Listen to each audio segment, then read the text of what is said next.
So this customer has been having some strange ideas for the whole project of this fence I'm building for him.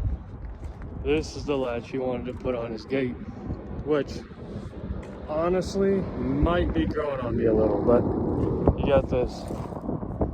You can put a double padlock on it, slide it out. I don't know about these handles yet. It's got a pin right here to pivot on. Flip them up, boom. You know,